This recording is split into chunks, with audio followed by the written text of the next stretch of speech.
बिस्मिल्लाहिर्रहमानिर्रहीम, अस्सलाम वालेकुम। मैं गौहर बट सियासत के प्लेटफॉर्म से आपकी खिदमत में हाजिर हूँ।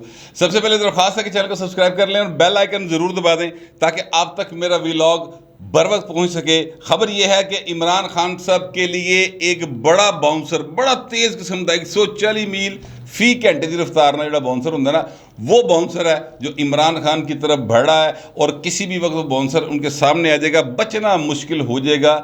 दावा है मुस्लिम लीग नून और पीपल्स पार्टी के लोगों का।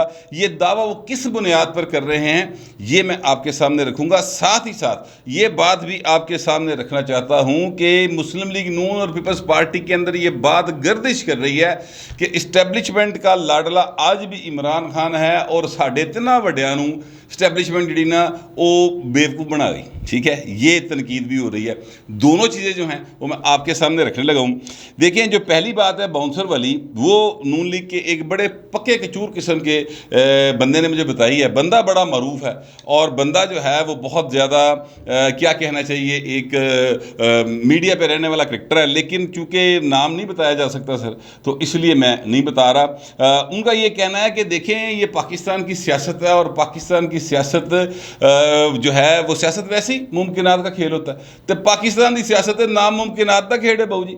देखिए, इमरान खान जिसको 9 और 10 नवंबर की अप्रैल की रात को डोली डंडा काट के कराया गया ना, डोली डंडा बना के, ठीक है, डोली डंडा अगर किसको नहीं समझ आता तो वो ये होता है कि जिस तरह डोली नहीं उठाई होती, एक तरफ से डंडा डाला होता है डोली के ऊपर, दो लोगों ने आगे से उठाया होता है, दो ने पीछे से उठाया होता है और वो उसको हम डोली डंडा कहते हैं। तो ए मर्द जिसलिए ये बुढ़ी कढ़िया जाता है सरा, जिस तरह इमरान खान की बात करूं तो दो लोगों ने हाथों से उठाया होगा, दो लोगों ने पाँव से उठाया होगा और चुक के बाहर ईवान ने वज़ीर आज़म जो सुटिया सी।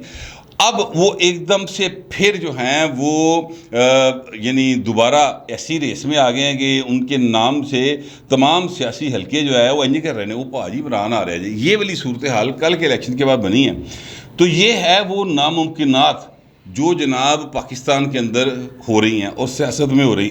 मैंने जब तफसील जानने की कोशिश की तो उन्होंने कहा यार एग्जैक्ट बातें मैं आपको नहीं बता सकता, लेकिन 3 4 5 पॉइंट्स हैं जो मैं आपके यानी मैं गौहर बट आपके गोशगुजार कर देता हूँ। देखें, चौधरी परवेज़ लाई साहब जो हैं उन्होंने दी शहबाज शरीफ या नवाज शरीफ के नाल कोई 751 नहीं है ना। कभी चौधरी परवेज़ लाई दे खानदान के बंदियां ने कुटिया नवाज शरीफ होना ने, तो ना कभी चौधरी परवेज़ लाई दे बंदियां ने कुटिया नवाज शरीफ होना। ये दोनों एक दूसरे को अपने अपने दौरे इक़्तिदार में फैसिलिटेट करते रहे हैं। ये 2-3 महीने का जो एक आपको सीन चला हुआ नज़र आया माजी के अंदर, माजी करीब में, ये कोई इतनी बड़ी बातें नहीं हैं। चौधरी परवेज़ लाई ही जो हैं वो वज़ीर आला के उम्मीदवार थे, आपको याद होगा PDM की जानिब से। वो तो एंड टाइम के उत्ते वो एक टर्न होर पासे लै गए जिसको मैं रॉन्ग टर्न कहता रहा, लेकिन अब वो सही टर्न जो है ना लग रहा है कि उन्होंने सही टर्न लेता थी। और परवेज़ लाई ने कहा है कि जनाब ये जो रॉन्ग टर्न कहते थे उनको पता नहीं था कि मैं किस मारते हैं, मैं चोर चाल लाई सी। मतलब उनका कहने का यही है कि थैंक्स टू मोन्सलाई, उनके अपने बेटे का शुक्रिया अदा कर रहे थे कि मैंने बाँह फड़ के दूसरे पासे लै गया। और मतलब ये है कि जो फ़ोन कॉल आई थी जिससे रिटायर की आई थी उसने किसी हाजिर सर्वर से बात करवाई थी। अब चीज़ें जो हैं वो एक नया रुख इख्तियार करती चली जा रही हैं। वो कहते हैं ये परवेज़ लाई साहब जो हैं अगर ये नहीं भी मानेंगे तो इनके नीचे 9 MP हैं सर। पार्टी का सरबराह जो है वो कौन है, चौधरी शहजाद हुसैन है। तो 63A के मुताबिक सर गल वक्री हो सकती है। तो चौधरी साहब के बड़े ताल्लुकात हैं जरदारी साहब के साथ, तो चीज़ें उधरों भी मूव हो सकती हैं। एक बात ही है। दूसरी बात ही है कि जनाब ये जो हैं अपना काफ लीग के और PTI के, वो जो मैंने सुबह आपको बताया था कि जनाब 7 से 10 MPs ऐसे हैं जो कहते हैं जनाब हुक्म करो यार मियाँ साहब किस लिए इस्तीफ़ा देना, असी इस्तीफ़ा दे देने। वो कहते हैं इस्तीफ़ा भी आ सकता है। वैसे ये काम अब ज़रा ज़्यादा मुश्किल है, इसलिए कि अब जो PTI जिस तरीके से जिसकी वेव बनी है ना, तो अब कोई भी जो MP है ना वो ये रिस्क ज़रा सोच समझ के लेगा। बड़ी भारी कीमत देनी पड़ेगी फिर उन्होंने ऐसे रिस्क लिए तैयार करने लिए, क्योंकि उनको एक नज़र आ रही है वेव, बाकायदा वेव नज़र आ रही है। इसके ऊपर नून लीग का अपना एक तजिया है, वो भी मैं आपके सामने रखता हूँ। वो हमारे दोस्त हैं ज़मान भून, उन्होंने इसको शेयर किया है, लेकिन वो मैं आपके सामने रखता हूँ अभी। अच्छा, तीसरी बात जो है वो ये है कि जनाब जो हैं अपना क्या कहते हैं तरीके इंसाफ के अंदर ज़ैन कुरैशी साहब जो हैं जो जीत के आ गए हैं वो जनाब कहें कि नहीं भाई मैं वज़ीर आला बनना है, नहीं इस तरह नहीं हो सकता। शाह महमूद कुरैशी अड़ जाए कि नहीं जनाब सारियां मेहनतां साडियां परहेज लई वज़ीर आला किवें बन जाए। लेकिन यहाँ पर एक टेक्निकल प्रॉब्लम है, और टेक्निकल और लीगल प्रॉब्लम है। वो ये है कि ये जो 22 को इलेक्शन होना ना सर, ये होना है रन ऑफ इलेक्शन। यानी रन ऑफ इलेक्शन से मुराद ये है कि पहले जो हुआ है उसमें अब उसका दोबारा काउंटिंग होनी है, और दोवां ने खलो के दसना कि मेरे को इन्ने MP ने तो उन्हें दसना इन्ने MP ने, जिहदे को वध होणगे वो वज़ीर आला पंजाब मुंतखब हो जाएगा। ये एक टेक्निकल प्रॉब्लम इसमें है, लेकिन इसका कोई ना कोई लीगल हल जो है वो ढूंढा जा रहा है। अच्छा, अब यहाँ पर एक चीज़ जो बहुत ज़्यादा नून लीग जिस पर बैंक कर रही है, या नून लीग के जो ये हल्का जो मुझे ये बातें बता रहा है, उनका कहना यह है कि देखिए सर, इनकी लड़ाई जो इमरान खान की थी वो नंबर 1 के साथ थी। नंबर 1 से मुराद जनरल बाजवा साहब, और जनरल बाजवा साहब के ख़िलाफ़ इन्होंने बहुत सारी कैंपेन चलाई, बहुत सारी चीज़ें जो हैं वो इनकी पार्टी चलाती रही, और बड़ी बिलो दी बेल्ट चलाती रही, इसमें कोई शुबे की बात नहीं। अब ये कैसे मुमकिन है कि जनाब ये भाई साहब फिर नेरी की तरह आ रहे हों तो वो चुप कर देखते रहे। अब वो कहते हैं कि न्यूट्रल्स जो हैं वो न्यूट्रल नहीं रह सकेंगे, चीज़ें थोड़ी डिफरेंट हो जाएगी। अब ये सारी बातें जो हैं ये उनके अंदर जो डिस्कशन हो रही है या जो वो सोच रहे हैं जिन पॉइंट्स के ऊपर, मैं वो आपके सामने रख रहा हूँ। इसमें मैं आपको पल्ले कुछ नहीं दस दबे पॉइंट, ये वो सारी मुमकिनात या नामुमकिनात हैं जिनके ऊपर मुस्लिम लीग नून के अंदर गौर हो रहा है। और एक तो गल बड़ी सीधी जी है जो मैं पहले भी व्लॉग में आपको बता चुका, भाएं छड्डो की लोड़ है करन दी कुछ भी, कोई गल नहीं, परवेज़ लाई नवान दे उत्ते असैम्बली तोड़ो और उन्होंने कहा जी असी इस्तीफ़ा देता, आओ चला लो, ठीक है। और ये भी मैं आपसे अर्ज़ करूं कि ये कल ये भी हो सकता है कि जो 3 बड़े जिनको नून लीग के मुताबिक एक यानी इस्टेब्लिशमेंट ने जो है वो इस्तेमाल किया है, वो कल इस तरह की हरकत भी कर सकते हैं। अच्छा, वो भी तफसील में आपको थोड़ी देर में बताता हूँ। नून लीग के अंदर जो इस वक्त एक साय ऑफ रिलीफ है ना, वो मतलब ये जो मैंने लफ्ज़ बोला है कि सुख का साह ले रही है नून लीग, वो मौजूदा हालात में बड़ा अजीब सा लगता है, लेकिन वो साय ऑफ रिलीफ मिला है। और वो साय ऑफ रिलीफ दिया है मुस्लिम लीग नून के एक कारकुन ने, जो जिनका नाम है ज़मान भून साहब, हाफिज़ाबाद से। ये मेरा ख्याल शायद को अहदेदार भी हैं, लेकिन वैसे हमारे दोस्त हैं और बड़े पक्के किस्म के लीगी करैक्टर हैं। ज़मान भून ने एक ट्वीट किया है सर, जिसको मरीम नवाज शरीफ साहबा ने कोट करके रीट्वीट किया है, और उसमें जो उन्होंने फिगर्स बताए हैं वो ये कहते हैं कि सर 2018 में ये जो 20 नशिस्तों में इलेक्शन हुआ ना, इन 20 नशिस्तों पे से 7 के ऊपर तो साडा उम्मीदवार ही कोई नहीं सीगा। अफरा तफरी दा आलम सी, हर पासे जड़ा ना दौड़ भज पई सी, और जिस तरीके से इस्टेब्लिशमेंट साढ़े ते चढ़ी सी, हम इन 7 हलकों में किसी को टिकट देते थे तो उधरों फोन आई जाता सी महकमा ज़राअत वालों के, काका या ए टिकट लै तो या अपना जड़ा ना इज्जत आबरू नाल जी लै। तो वो कहता था भाई ने माफ़ी है, इस पासों टिकट लभ रहा तो मैंने उधर जान दो। तो ये एक 7 ऐसी नशिस्तें थीं जिनके ऊपर नून लीग का उम्मीदवार ही कोई नहीं था। और यहाँ से जो उन्होंने टोटल इन 20 नशिस्तों से मिला के नून लीग ने वोट लिए थे, वो लिए थे सर 6,97,800। ये 2018 के फिगर्स हैं, और इन पर टोटल जो सीट्स आई थी वो 0 थी सर, आंडा गोल आंडा, बिल्कुल कोई सीट नहीं आई थी। फिर 2022 का ये जो इलेक्शन हुआ, अब यानी कल जो इलेक्शन हुआ है, उसमें सर 20 के 20 सीटों पर नून लीग के उम्मीदवार मौजूद थे, और उन नशिस्तों में से 20 में से 5 ये जीत गए। 8,26,468 वोट भी इन्होंने लिए। तो 5 वो ऐसे गलत कह रहे हैं, एक्चुअली इन्होंने जीती तो 4 है, 5वां जड़ा वो इन्हीं के ग्रुप का है, कांजू ग्रुप का, इन्हीं के तरफ से वो MNA भी हैं। तो उनके बारे में बहुत ज़्यादा यही एक यकीन है कि साढ़ा ही बंदा है ने साढ़े को ही आना, लिहाजा। लेकिन खैर वो आज़ाद जीता होता है, उसकी अपनी मंशा होती है, मर्जी होती है। मैंने उनका एक क्लिप देखा था, जो जीत के आए हैं शाह साहब, उन्होंने कहा कि जनाब मेरा ग्रुप डिसाइड करेगा, कांजू साहब डिसाइड करेंगे कि जिधर वो कहेंगे मैं उधर टूट जाऊँगा। तो वो जाहिर है नून लीग ये एक्सपेक्ट कर रही कि वो हमारी तरफ ही आएंगे। तो अब ज़मान भून के मुताबिक मुस्लिम लीग नून के वोटों में इजाफा हुआ 1,28,000 668 वोट्स का। साथ ही साथ सर 5 सीटां लभियां पई, चलो 5 ना हुई 4 तो लभियां पई ने।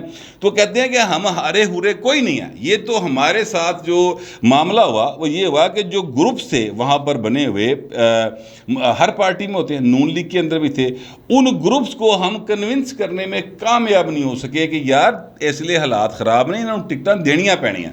हर ज़ाहिर है जो सूबाई असम्बली होती है या कौमी असम्बली होती है वहाँ पर एक से ज़्यादा उम्मीदवार होते हैं, पार्टी के अंदर भी होते हैं, वो धड़ेबंदियाँ होती हैं, वहाँ पर बरादरी होती है, वहाँ पर कबीले होते हैं, वहाँ पर एक सियासी मुखासमत होती है। वो कहते हैं वो चीज़ें हम कवर करने में कामयाब नहीं हो सके, जिसकी वजह से ये रिज़ल्ट आया। बाकी साड़ी पॉपुलैरिटी कोई नहीं घटी भाऊ जी, ये उनका ख्याल है। मैं वैसे इससे यानी थोड़ा सा ये तो नहीं कहता कि नून लीग की पॉपुलैरिटी कम हो गई, मैं ये तो नहीं कहता, लेकिन मैं ये ज़रूर कहता हूँ कि नून लीग का वोटर जो है ना वो बाहर नहीं निकला उस तरीके से जिस तरीके से एक्सपेक्टेशन थी। लाहौर की गल कर लेने यार, लाहौर में ये 4 नशिस्तें नून लीग के पास नहीं थी 2018 में, एक आ गई है, ठीक है, और वही सीट आई है असद खोखर की जिस सीट पर टर्नआउट कम रहा है।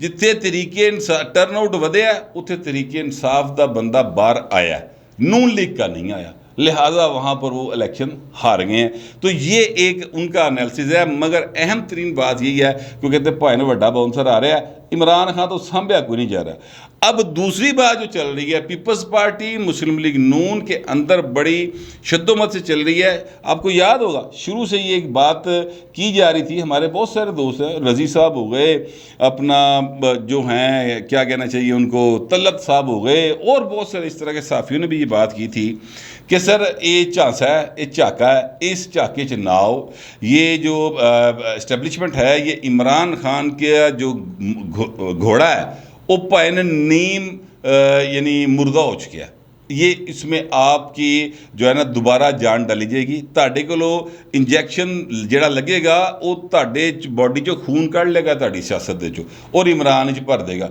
एग्जैक्ट वैसे ही हुआ है। आप नोट करें कि इमरान खान की पॉपुलैरिटी का उनके दौरे हुकूमत में हाल ये था कि 12 इलेक्शन हुए थे ज़िमनी और 11 वो हार गए थे, ठीक है जनाब। उसके बाद इमरान खान की हालत ये थी कि आप बाज़ार से दूध लेने चले जाएँ, कुलचा लैन चले जाओ, तुसी मतलब एक ब्रेड लैन चले जाओ, वहाँ पर आप जाके जब रेट पूछते थे तो जो रेट बताने वाला होता था वो तो ज़ाहिर दुकानदारों ने रेट दस देना, उत्थे को 2 गाहक और खलोते होंदे थे, नाल इमरान खान एड्डी वड्डियां सलवाता करते थे महंगाई की वजह से। अब महंगाई जो है वो इमरान खान के दौर के इकदामात की वजह से ये बहुत ज़्यादा हो गई और पै कितने गई है आखिर ये जो है मुस्लिम लीग नून, उन्हें खमियाजा भुगता है। ये इलेक्शन वो हार गए, पंजाब की हुकूमत जा रही है, पंजाब गया तो वफाक नहीं खिलौना, ये सारी चीज़ें इंटरकनेक्टेड हैं आपस में। तो ये एक बात जो है ये भी चल रही है। लेकिन वो कहते ही हैं कि जनाब आप एक चीज़ और नोट करें कि चौधरी परवेज़ लाई जो सर इलाके के थानेदार नहीं बिगाड़ता कभी, वो किस तरह आर्मी चीफ कमर जवेद बाजवा के खिलाफ जो बंदा बोल रहा हो और मुसलसल बोल रहा हो, उसकी सारी पार्टी बोल रही हो, वो सर परवेज़ लाई साहब वो ना मोढ़ा ला खलोते हो, ये किस तरह से पॉसिबल है? इसका मतलब है कि अंदरों भाजी कोई इस्टैबलिशमेंट दे जो इमरान खान नू सपोर्ट पूरी हासिल थी, ये एक थॉट है जो अंदर चल रहा है। फिर वो कहते हैं कि जनाब foreign funding case, foreign funding case का 2 हफ्ते पहले का फैसला जो है, बल्कि 2 हफ्ते से ज़्यादा हो गए हैं, वो महफूज हुआ है, वो अनाउंस नहीं हो रहा, वो किसी ऐसे महफूज हाथों में है जहाँ से भैन 6 बार नहीं आ रही कि उस पटारी की बने होया वो फैसला नहीं आ रहा। वैसे तो वो 8 साल से नहीं आ रहा, लेकिन वहाँ से वो फैसला नहीं आ रहा। वो ये दूसरा दलील देते हैं अपने इस बात के हक़ में कि अभी भी इमरान खान इस्टेब्लिशमेंट के लाडले हैं और ये सारा कुछ जो है वो जनाब उनकी सारी बुराइयाँ हमारे खाते में डाली गई हैं, उनको फिर एक बारी नहाता धोता करने लगी, ठीक है, ये बात वो कह रहे हैं। फिर वो कहते हैं कि जनाब इस्लामाबाद जाने की इजाज़त दी सुप्रीम कोर्ट ऑफ पाकिस्तान ने कि आज 5 मई को कोई गल नहीं। वो वहाँ पर गए, वहाँ पर जाके उन्होंने अन्नी पाती, इस्लामाबाद अगो अग करता फट के, फुटेजेस मौजूद वहाँ पे उनके आमद डोगर साहब MNA खुद खलो के लवा रहे, आग लवा रहे, बल्कि गिर गए खुद ना वो डायरेक्शंस देते हुए। तो ये सारी फुटेजेस मौजूद हैं। जब इस पर हुकूमत जो है वो गई कि सर आपने इजाज़त दी थी, ये देखिए ये तौहीन अदालत है, आपने वहाँ तक कहा था, ए भाई देखो कितने लगे फिर रहे, उस पर उन्होंने एक बिल्कुल इमरान खान को क्लीन चिट दे दी, कोई गल नहीं बच्चा है अपना, खैर हैगी, छड़ दो, कुछ नहीं होता, खैर हैगी। हो सकता है इमरान खान को पता ही ना हो सकता है उन्हें बताया ही ना गया हो सकता है ये ना हो, इस तरह करके एक फैसला दे दिया गया। तो नून लीग और पीपल्स पार्टी वाले कहते हैं कि जन ए फैसले एवं नहीं आते, पीछे कोई हाथ है, वो फिर ज़ाहिर है इस्टेब्लिशमेंट के वाले से बात।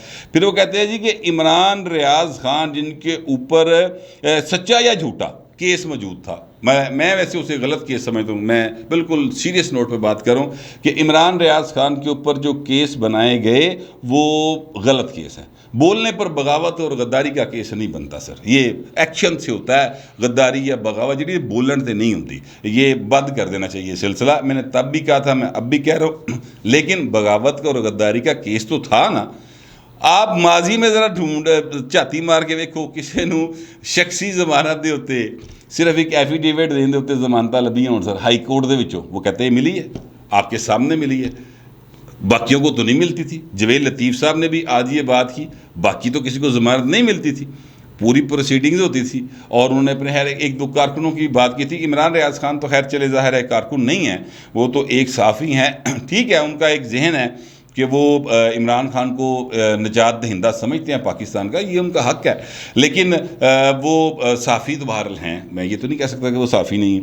अच्छा, फिर वो कहते हैं कि जनाब ये जो सारा मामला है इसमें आप देखिए कि इमरान खान के ऊपर कितने केस थे और उन्होंने किमें जमानत लभियां सर। पेशावर हाई कोर्ट से ज़मानत मिल रही है, राहदारी ज़मानत जिसको कहा जाता है, और राहदारी ज़मानत मिल रही है सर को लम्बी चौड़ी तरीक के नाल, ठीक है। वो इस्लामाबाद आ जाते हैं, उनको सर 3-3 जो है ना सिक्योरिटी उनके हसार बनाए जाते हैं, सारे पासे की फोर्स लगी होंगी, वो फिर भी बोलते चले जा रहे हैं और उनको कोई हाथ नहीं लगा रहा। तो इसका मतलब है कि भाई ने किते बुक्कल चोर है, इसका मतलब है कि इस्टेब्लिशमेंट जो है वो असल में इमरान खान को मज़ीद पॉपुलर करके सामने लाना चाह रही थी। और प्रोजेक्ट इमरान जो है वो बंद नहीं हुआ, वो एक्चुअली ये कहना चाह रहे हैं। और ये जो 3 बड़े हैं, यानी नवाज शरीफ, दूसरे जनाब असद जरदारी और तीसरे मौलाना फजल रहमान, अब इसमें शहबाज शरीफ साहब हो गए, बिलावल साहब हो गए, मरियम साहबा हो गई, या वो जो अपना क्या उसको कहते हैं MQM वाले हो गए, या दूसरे तीसरे जितने भी एलाइज हैं, वो मैं इनको इसलिए नहीं गिनता क्योंकि इनिशिएट जो किया हुआ है इन तीनों की आशीर्वाद से हुआ है। ख़ास तौर पर आसिफ जरदारी साहब की वजह से ये सारा मामला हुआ था, वो उन्होंने सारा ये गेम प्लान बनाया था। तो कहते कि जनाब इन तिन्ना भाएं उन्होंने बेवकूफ़ बनाया और इस्तेमाल किया है, और इस्तेमाल करने के बाद इमरान खान गंज जिन खिलार के सामने बात है कि लो भाई हुण करो मुकाबला। अब वो जो बात मैं कह रहा हूँ कि 3 बड़े कल आपस में बैठ रहे हैं और जो इस वक्त डिस्कशंस चल रही हैं इन दोनों जमातों के ज़राए के मुताबिक, वो ये चल रही हैं कि जनाब स्टैंड लवो। उन्हें कहे ठीक है जनाब, तुम सानू इस्तेमाल किया ना, हमने सियासत नहीं देखी, हमने पाकिस्तान की रियासत देखी, माशी हालात देखे। अगर हम इनको ये इकदाम ना करते तो पाकिस्तान की सियासत जो है वो बिल्कुल अपनी थां पर रहनी सी, नहीं सी रहनी, रियासत दिवाली हो जानी थी। हमने उसको बचाया, कोई गल नहीं। जे तुहानू ना पाकिस्तान की रियासत का कोई बहुता दुख तो फिर सानू भी कोई नहीं, इलैक्शन कराओ, देखी जाएगी, निबड़ लाँगे। आओ फिर इलैक्शन होएगा, हम असैम्बली तोड़ते हैं, इलैक्शन होगा, तुसी जानो तो इमरान खान जाने, वो जो तुहाडे करेगा ना वो तुहानू लग समझ जाएगी, कोई गल नहीं, आओ फिर निबड़ लेने। अब वो ये जो है ना वो इन नकात के ऊपर सबके ऊपर गौर खोस हो रहा है। PDM plus Peoples Party plus जो इत्तेहादी जमातें हैं उनके दरमियान ये नेगोशिएशन जो है इस वक्त जारी और सारी हैं। अब इसमें से वो कौन सा ऑप्शन लेते हैं, को बाउंसर मार लेंदे ने, जो जाहिर है कि एक मुझे तो ऐसे हवाज गल लगती, लेकिन चले हो सकता है बाउंसर बजे, क्योंकि पाकिस्तान की सियासत जो है वो नामुमकिनात का खेल बन गया, नामुमकिन शैवा मुमकिन हो नहीं पाए थे, ठीक है। और जो है अपना या वही कहेंगे ठीक है जनाब असी असैम्बली तोड़ रहे हैं, आओ इलैक्शन खेल लेने हैं। पर इन सारे मामलात में सर यकीन कीजिएगा, मैं आपको बड़े दुख और तकलीफ़ से ये बात कहने लगा हूँ एंड के ऊपर, वो ये है कि पिछले 3 माह हों या पिछले 3.5 साल हों या 4 साल कर लें चले मला मलू के, ठीक है, इन 4 सालों के अंदर आपका और मेरा किसी ने नहीं सोचा सर। हाँ, एक शख्सियत ने सोचा, उसने इस चीज़ का बर्डन उठाया, उसने 2 रिलीफ दिए थे सर, 2 रिलीफ दिए थे। एक उसने 100 यूनिट वाले लोगों के लिए बिल बिजली का माफ़ किया था, और दूसरा उसने पूरे पंजाब में मेडिसिन हर किस्म की फ्री कर दी थी सारे सरकारी हॉस्पिटल्स में। उसका नाम है हमजा शहबाज शरीफ, ठीक है। पर उस बेचारे दी भी किसी ने चलन नहीं दी। बहरहाल अल्लाह करे कि मुल्की सतह पर ऐसे मामला हो जाए कि कोई आपके और मेरे बारे में सोचे। ये पावर केक है एक सर, बड़ा डिलीशियस किस्म का, जिसमें से ये अपना अपना हिस्सा जो है ना वो खो रहे हैं इस वक्त ये जंग एक दफ़ा फिर शुरू हो गई है। पॉलिटिकल अनरेस्ट रहेगा तो इकनॉमिक अनरेस्ट रहेगा, और पाकिस्तान इकनॉमिक अनरेस्ट का मज़ीद मुतहम्मल नहीं हो सकता, ये मेरा ख्याल है। हो सकता है आपको मेरे ख्याल से इत्तेफाक ना हो और आपका जहन में कुछ सवाल हो, जो भी आपके जहन में होगा वो ज़रूर लिखिएगा, मगर ज़रा तहज़ीब के साथ। फिलहाल इतना ही, मिलते हैं अगले व्लॉग में।